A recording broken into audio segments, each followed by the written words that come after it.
አገር ትርጉም የሚሰጠኝ ህዝብ ነው። ከህዝብ ውጭ አገር ተራራ ነው፣ ወንዝ ነው። አንድ ተራራ ከሌላ ተራራ የበለጠ ፍቅር የሚያሳድርበት ምክንያት የለም። አንድ ህዝብ ከሌላ ህዝብ ግን የበለጠ ፍቅር ያሳድራል። ከህዝቡ ጋር ከመላመድ ጋር ተያይዞ ቋንቋውን ባህሉን ከማወቅ ጋር ተያይዞ ስለዚህ የሀገር ፍቅር ማለት ለኔ የህዝብ ፍቅር ነው። ከዛ ውጭ ትርጉም የለው። የህዝብ ፍቅር መገለጫ የሚመስለኝ እኔ ዘፈኑና ግጥሙ አይደለም። የህዝብ ፍቅር መገለጫ የሚመስለኝ ያን ህዝብ ለማገልገል የሚከፈል ዋጋ ነው። ተወሰነ ዋጋ ለመክፈል ዝግጁ ከሆነ ፍቅር አለው ማለት ነው። በየጊዜው አገሬ ወንዜ ምናምን የሚባለው ዘፈን ውስጥ መግባት አልፈልግም። አገር ሞድ ከሆነ በተግባሬ ነው የሚገለጸው። ህዝብ ሞድ ከሆነ በተግባሬ ነው የሚገለጸው። ህዝቡን ለማገልገል ዋጋ ከፍያለሁ ወይ አልከፈልኩም፣ ለመክፈል ዝግጁ ነኝ አይደለም። ያ ነው ማረጋገጫው።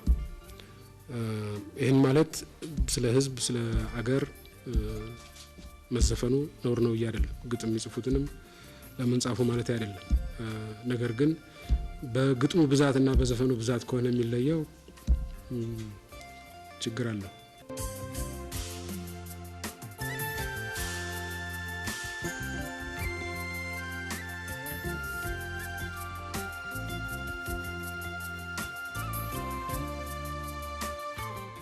አገራችን ዘመናዊ ትምህርት ሲጀመር ወደ ትምህርት ቤት የገባው ሰው በሙሉ የጽፈት ስራ ለመስራት የአንጎል ስራ ተብሎ የሚታወቅ ስራ ለመስራት እንጂ ተምሮ አፈር ነክቶ ውጤት ለማምጣት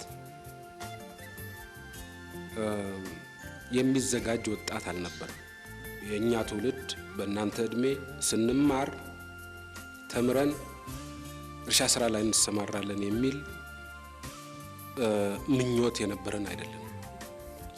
የኔን የግሌን ምሳሌ ብነግራችሁ የኔ ምኞት የነበረው ተምሬ ሐኪም ብሬን ሰርጀን ሆናለሁ ነበር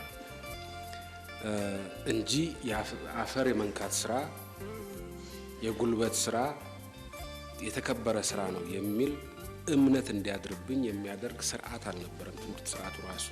በዚህ ምክንያት የጉልበት ስራ የማጣጣል ስራን የማማረጥ አዝማሚያዎች ይታያሉ። የተደራጀ ስራ መስራት ላይ ችግሮች ይታያሉ። ስለዚህ የስራ መፍትሄው የኑሮ ውድነት መፍትሄው ስራ ማግኘት ነው፣ ስራ መፍጠር ነው።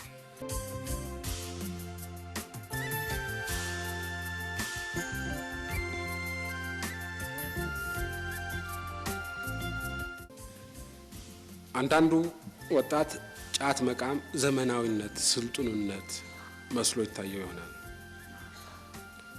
የአደንዛዥ እጽ ውስጥ መዘፈቅ ስልጡንነት ሊመስለው ይችል ይሆናል። በእኛ ትውልድ ጊዜ የመርካቶ ስልጡኖች የሚጠቀሙበት ቃል ነበራቸው። ገሪባ ፋራ ይሉ ነበር።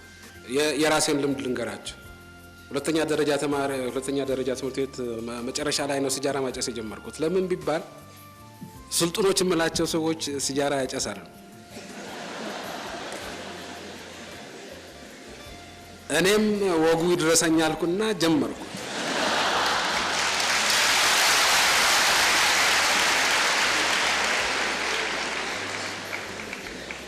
ነገር ግን አሁን በሰለጠኑት ሀገሮች ያለውን ሁኔታ ስታዩ ሲጃራ የሚያጨስ ነው እንጂ ፋራ የሚባለው ገሪባ የሚባለው ሲጃራ የማያጨስ አይደለም አሁን በሰለጠኑት ሀገሮች።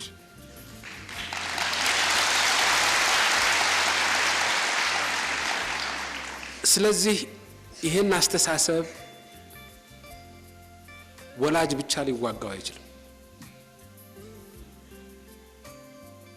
እኔ በአቅራቢያ የነበሩ ሲጃራ የሚያጨሱ ወጣቶችን አይቼ ነው የተከተልኩት።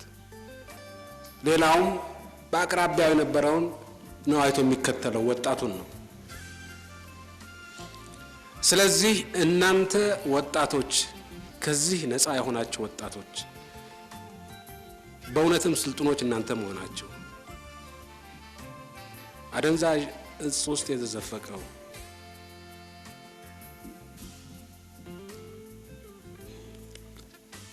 ሌት ተቀን ጫት በመቃም ከሰውነት ወደ እንጨትነት የተቀየረ ሰው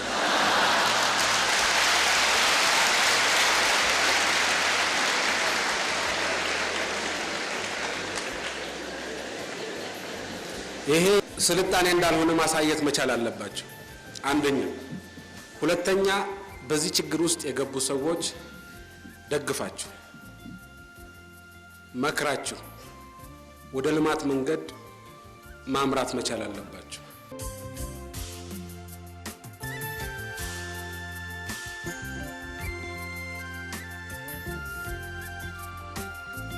ቤተሰብ ኑሮ የሴቷን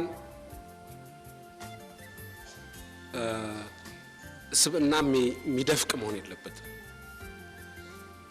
የወንዱንም ከአቅሙ በላይ የሚያንጠራራ መሆን የለበትም። በዚህ ላይ ተመሰረተ ዴሞክራሲያዊ ግንኙነት መኖር አለበት ለማለት ነው። የራሴን ቤተሰብ ከሆነ ያነሳችሁት በግሌ ጉዳይ ላይ ብዙ መናገር አልፈልግም። ግን ያነሳሽው ወጣት ምናልባት እስካሁን ያላገባሽ እንደሆነ ዋስትና ለማግኘት ከሆነ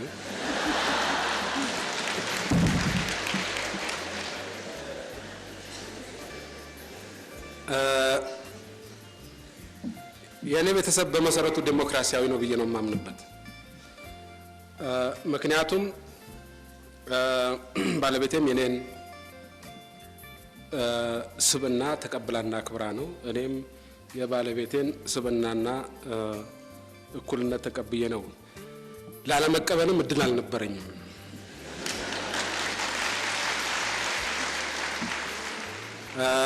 ምክንያቱም አንዳንዶቻችሁ እንደምታውቁት ባለቤቴ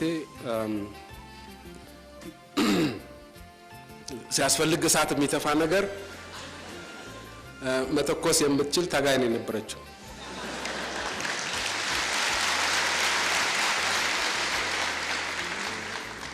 ስለሆነም ስንጀምር ጀምሮ ያው እኩል ስብዕና ያላት መሆኗን በተግባር ከማመን ውጭ እድል አልነበረኝም። በዚህ ቤተሰብ ውስጥ ዴሞክራሲያዊ ግንኙነት ለመመስረት ለኔ በጣም ቀላል ነበር፣ ምክንያቱም አማራጭ ስላልነበረኝ። እናም ከተጋባን በኋላ እሷም ታጋይ ነች፣ እኔም ታጋይ ነኝ። የትግሉ ካለቀ በኋላ እሷም የራሷ ስራ አላት፣ እኔም የራሴ ስራ አለኝ። በቤተሰብ ጉዳይ ላይ አብረን እንወስናለን። እናም ጥያቄውን ያነሳሽው ወጣት የቤተሰብ ግንኙነት ዴሞክራሲያዊ እንዲሆን በተለይ ሴቶች አንድ የማይታለፍ በጣም ቁልፍ መሳሪያ መያዝ ይኖርባቸዋል። ነፃ የገቢና የኑሮ ምንጭ ያላችሁ ሴቶች መሆን መቻል አለባቸው።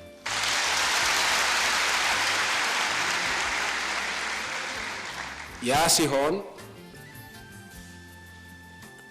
አሞሌ ጨው ለራስ ብለ ጣፍጥ አለበለዚያ ድንጋይ ነው ብለው ይወረውሩሃል። ወንዱ ለራሱ ብሎ ይጣፍጣል፣ ለራሱ ብሎ ዴሞክራሲያዊ ይሆናል፣ ካልሆነ ድንጋይ ነው ተብሎ ይጣላል።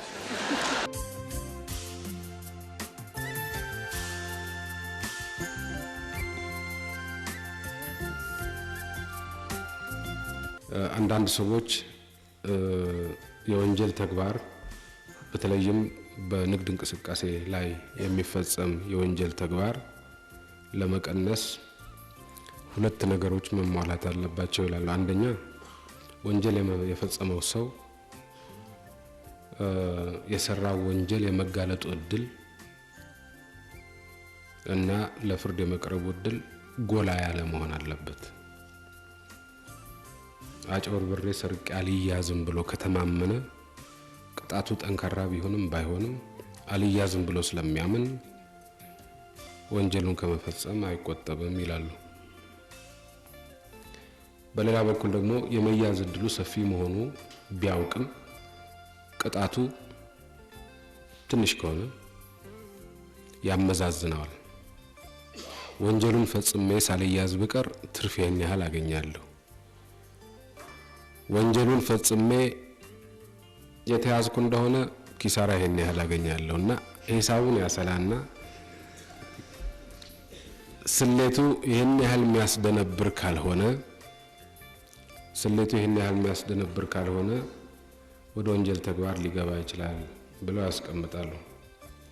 ስለዚህ ውጤታማ የሚሆነው ወንጀለኛ የመያዝ እድሉ ከፍተኛ እንዲሆን ማድረግ አንድ፣ ሁለተኛ ከተያዘ ደግሞ የሚደርስበት ኪሳራ ጠንከር ያለ መሆኑ እነዚህ ሁለቱ ሲዳመሩ የተሻለ ውጤት ይገኛል ብለው ያስቀምጣሉ። ይሄ በንድፈ ሐሳብ ደረጃ የተቀመጠ ነገር ቢሆንም ከተግባር ጋር ምንም ግንኙነት የለውም ሊባል የሚችል አይደለም እና ፍላጎታችን ሰው ከተያዘ ከፍተኛ ጉዳት እንደሚደርስበት አውቆ እንዲሸሽ ነው፣ ከወንጀል ተግባር እንዲሸሽ ነው ፍላጎታችን። በወንጀል ተግባር ላይ የተሰማራ ነጋዴ የጊዜ ጉዳይ ካልሆነ በስተቀር እንደሚነቃበት እንዲያውቅ የማድረግ ጉዳይ ነው።